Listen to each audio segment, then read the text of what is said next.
এমনিতে বলবেন হিসাব টিসাব নাই, তোমাকে এমনি জান্নাতে দিলাম, এটা চান আপনারা? দেখুন কোরআনে কারীম আল্লাহ তাআলা বলছেন ইন্নামা ইউওয়াফাস সাবিরুনা আজরাহুম বিগাইরি হিসাব। আল্লাহ বিনিময় দেওয়ার ক্ষেত্রে, সওয়াব দেওয়ার ক্ষেত্রে দুনিয়াতে যারা সবরকারী হবে, যারা ধৈর্যশীল হবে, যারা সহিষ্ণু হবে, যারা নিজেকে নিয়ন্ত্রণ করতে পারবে, এই সবরকারীদেরকে আল্লাহ তাআলা হিসেব ছাড়া দিবেন, তাদেরকে সওয়াব দিবেন হিসেব ছাড়া। তাহলে আপনি যখন আপনার কর্মস্থলে থাকবেন আপনাকে ধৈর্য ধারণ করতে হবে। আপনি যখন পাবলিক পরিবহনে উঠবেন আপনার মাথা ঠান্ডা রাখতে হবে। আপনি যখন আপনার বাসা বাড়িতে থাকবেন আপনার মাথা ঠান্ডা থাকতে হবে।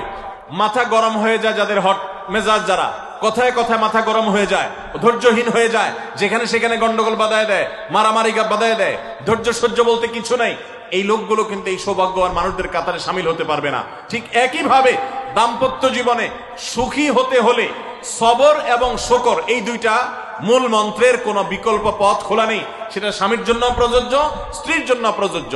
স্বামী হিসাবে আপনি স্ত্রীর অনেক অনিয়মতা দেখতে পাবেন, অনেক কিছু দেখতে পাবেন, আপনার আকাঙ্ক্ষা, আপনার চাহিদা, প্রত্যাশার বিপরীত, আপনাকে সবর করতে হবে। ভাইরা আমার, আমাদের প্রিয় নবী সাল্লাল্লাহু আলাইহি সাল্লামের দাম্পত্য জীবনে কিন্তু টুনটান সমস্যা হয়েছে। আপনারা মনে করতে পারেন নবী সাল্লাল্লাহু আলাইহি সাল্লামের ঘর, ওনার স্ত্রীগণ সাহাবী, তারা উম্মুল মুমিনিন আমাদের মা, এত মর্যাদাবান মানুষ তারা, তাদের আবার ঝামেলা হয়েছে। ভাই, দাম্পত্য জীবনে টুকটাক সমস্যা তাদেরও হয়েছে।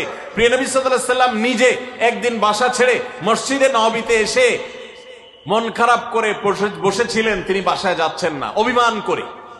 ওমর রাদিয়াল্লাহু তাআলা আনহু বিষয়টা বুঝতে পেরে, তার মেয়ে যেহেতু নবী সাল্লাল্লাহু আলাইহি সাল্লামের স্ত্রী,